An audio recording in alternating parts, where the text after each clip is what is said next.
भारतीय शेयर बाजारों में एक दिन की राहत के बाद आज 6 मार्च को फिर से गिरावट लौट आई। कारोबार के दौरान सेंसेक्स 1100 अंकों तक टूट गया, वहीं निफ्टी गिरकर 24,500 के नीचे चला गया। पश्चिमी एशिया में बढ़ता भू राजनीतिक तनाव, कच्चे तेल की कीमतों में बढ़ोतरी और विदेशी निवेशकों की लगातार बिकवाली ने बाजार पर दबाव बनाया हुआ है। इसके अलावा अमेरिकी शेयर बाजारों से कमजोर संकेत और एशियाई बाजारों में सुस्ती के कारण भी निवेशकों का भरोसा कम हुआ है। कारोबार के अंत में बीएसई सेंसेक्स 1097 अंक या 1.37% टूटकर 78,918.90 पर बंद हुआ। वहीं निफ्टी 315.45 अंक या 1.27% की गिरावट के साथ 24,450 के स्तर पर बंद हुआ। निफ्टी के अधिकतर सेक्टोरल इंडेक्स भी लाल निशान में कारोबार कर रहे थे, हालांकि आईटी, मेटल और कंज्यूमर ड्यूरेबल सेक्टर में बढ़त देखी गई। शेयर बाजार में आज की इस गिरावट के पीछे 5 बड़े कारण रहे। पहला, भू राजनीतिक तनाव। अमेरिका, इजरायल और ईरान के बीच बढ़ता तनाव की वजह से निवेशकों की जोखिम लेने की क्षमता कमजोर बनी हुई है। इस स्थिति से ये चिंता बढ़ गई है कि अगर ऊर्जा सप्लाई में बाधा आती है तो कच्चे तेल की कीमतों में और बढ़त हो सकती है। इससे महंगाई बढ़ने और ग्लोबल इकोनॉमी की ग्रोथ पर असर पड़ने का खतरा भी है।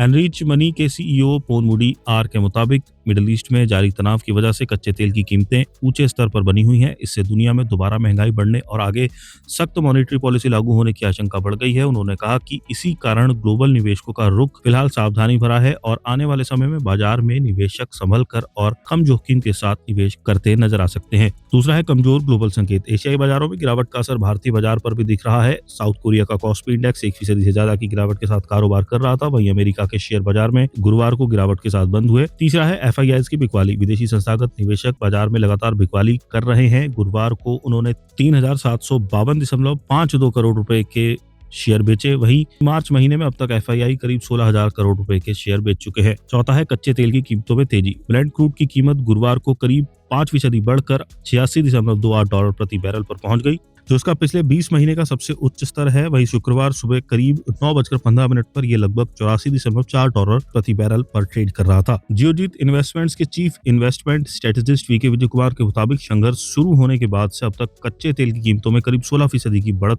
आ चुकी है। हालांकि उनका कहना है कि ये बढ़ोतरी पहले के बड़े भू राजनीतिक संकटों की तुलना में अभी भी ज्यादा नहीं है। उन्होंने कहा कि युद्ध के बाद तेल की कीमतें बढ़ी जरूर है, लेकिन ये उन बड़े उछालों जैसा नहीं है जो पहले बड़े अंतर्राष्ट्रीय संकटों के समय देखने को मिले थे। वीके विजय कुमार ने आगे कहा कि ये दिखाता है कि ग्लोबल मार्केट में कच्चे तेल की सप्लाई काफी ज्यादा है। अगर पश्चिमी एशिया का संकट कम होता है तो कच्चे तेल की कीमतों में तेजी से गिरावट आ सकती है और शेयर बाजार फिर से उछाल दिखा सकते हैं।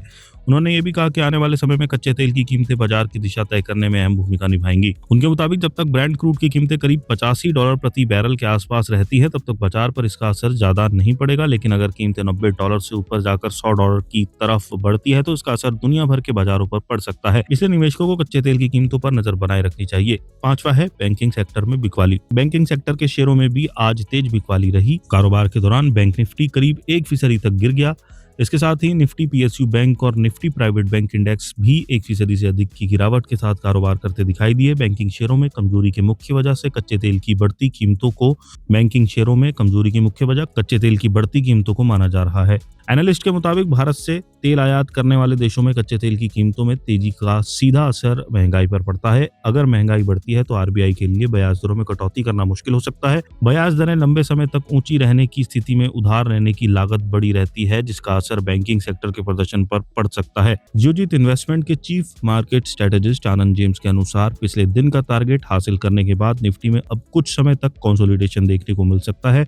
उन्होंने कहा कि निफ्टी ने गुरुवार को 24,840 का लक्ष्य पूरा कर लिया है, इसलिए आज बाजार थोड़ा स्थिर रह सकता है। हालांकि चार्ट पर बने मॉर्निंग स्टार कैंडलस्टिक पैटर्न से संकेत मिलते हैं कि बाजार में आगे भी तेजी जारी रह सकती है। ऐसे में निकट अवधि में 25,000, 25,150 और 25,480 के स्तर के लक्ष्य हो सकते हैं। वहीं उन्होंने ये भी कहा कि अगर निफ्टी 24,530 के ऊपर टिक नहीं पाता तो ये तेजी वाला अनुमान कमजोर पड़ सकता है। ऐसे में निफ्टी फिर से 24,000 से 23,550 की स्तर की ओर जा सकता है।